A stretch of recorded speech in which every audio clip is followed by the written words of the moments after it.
Hi guys, अभी आपको सामने एक क्वेश्चन नजर आ रहा होगा कि when a small spherical object is falling through the viscous liquid, then viscous force acting on it depends on coefficient of viscosity, radius of a sphere and velocity of a spherical body. Then find out an expression for force. इसी को बोलते हैं हम लोग Stokes law. और अगर आपको कहीं कोई सवाल मिल जाए कि प्रूफ स्टोक्स लॉ डायमेंशनली, तो इसको दुनिया की कोई ताकत नहीं बना सकती है जब तक कि उसको ये डिपेंडेंसी नहीं पता है कि that force depends on this term and this term. तो ये हम लोग सॉल्व करते हैं। देखिए, तो हम लोग सबसे पहले इसको लिखेंगे कि जो एफ है विस्कस फोर्स, ये प्रोपोर्शनल है किसका है? देखिए, कोएफिशिएंट ऑफ विस्कोसिटी ईटा का, इस पर x ले लिया, रेडियस r का, इस पर y ले लिया, और वेलोसिटी v का, इस पर z ले लिया। और f इक्वल टू हो जाएगा k ईटा पर x, r पे y और v पर z। अब अगर हम लोग इसको सॉल्व करें तो इसको हम लोग अब इक्वेशन 1 मान लेते हैं।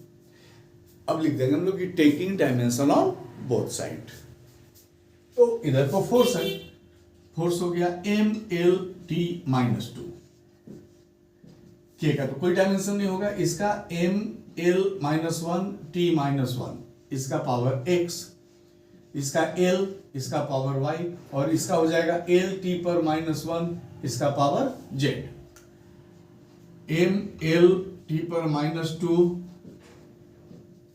m पर हो जाएगा, देखिए m पर हो जाएगा x, l पर minus x plus y plus z। देखिए, minus x plus y plus z, और t पर माइनस x माइनस z। ये हो गया हमारा इक्वेशन 2।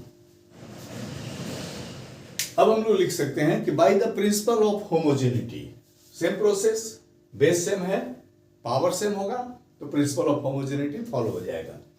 तो लिख देंगे बाय प्रिंसिपल ऑफ होमोजेनिटी।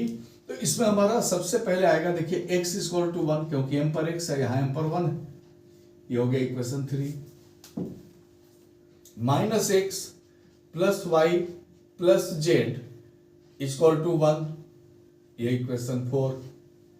और minus x minus z equal to आ जाएगा माइनस 2, ये इक्वेशन 5। कोई भी चीज दिया रहेगा, जब डिपेंडेंसी दिया रहेगा ना, उसका पावर लेके वो दोनों ओर हम लोग डायमेंशन निकालेंगे और उसको हम लोग सॉल्व कर देंगे। अब यहां पर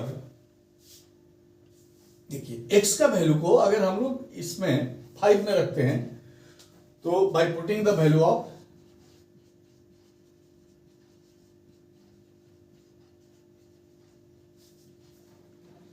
x in equation 5, minus x minus z equal to minus 2, तो ये माइनस 1 हो जाएगा, minus z equal to minus 2, minus z equal to minus 2 plus 1, ये हो गया माइनस 1, दोनों ओर का माइनस खत्म, z इक्वल टू हो गया 1, ये हो गया equation 6।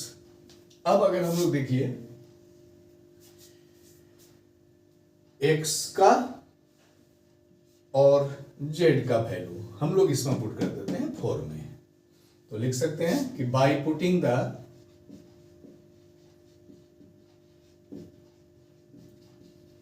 Value of x and z in equation 4, देखिए, तो माइनस x है, x की जगह हम लोग लिख सकते हैं 1, प्लस y प्लस z की जगह 1 इक्वल टू 1। देखिए, माइनस प्लस खत्म हो जाएगा, y इक्वल टू 1, ये हो गया इक्वेशन 7। अब देखिए, x भी 1, y भी 1, z भी 1। इसका मतलब हो रहा है कि लिख देंगे कि by putting the value of x, y and z in equation 1 we have f equal to k eta पे 1, r पे 1 और v पे 1। ठीक है। अब यहाँ पर एक बात आपको बताया गया होगा पिछले वीडियो को अगर आपने देखा होगा, तब यहाँ पर जो के कांस्टेंट है ना, इसके लिए हम लोग को एक लाइन लिखना पड़ता है कि the value of k is determined experimentally. और अगर आपको पता है, जैसे इसमें हम लोग को पता है, जब बाद में आप फ्लूइड मैकेनिक्स पढ़ेंगे ना, तो फ्लूइड इन मोशन में आएगा कि इसका वैल्यू होता है 6 पाई। तो लिख देंगे कि value of k is determined experimentally and its value is found to be 6 pi. अगर नहीं पता है तो आप सीधा यहां तक छोड़ देंगे, एक लाइन लिख के कि value of k is determined experimentally, बस। ऐसे पता है तो लिख दिया हमने, कोई जरूरी नहीं है कि आपको पता हो। जब फ्लूइड मैकेनिक्स नहीं पढ़े हैं और डायरेक्ट ये आ जाए, डिपेंडेंसी दिया रहे, तो हम लोग कहीं तक निकाल पाएंगे, के तो हम लोग निकाल नहीं पाएंगे। लेकिन एक लाइन वहां लिखना पड़ेगा कि value of k is determined experimentally and it is found to be 6 pi. तो यहां तो आंसर आ जाएगा 6 पाई ईटा आर भी, क्योंकि हम लोगों को पता है फ्लूइड मैकेनिक्स में है क्वेश्चंस और उसमें 6 पाई है। लेकिन अगर डायमेंशन में ये क्वेश्चन आएगा तो आप सिर्फ यहीं तक बनाएंगे और एक लाइन लिख देंगे कि value of k is determined experimentally, कहीं कोई गलती नहीं होगी। चलिए इसको देखिए, समझिए, अच्छा लगे तो सपोर्ट कीजिए, सब्सक्राइब कीजिए। Thank you.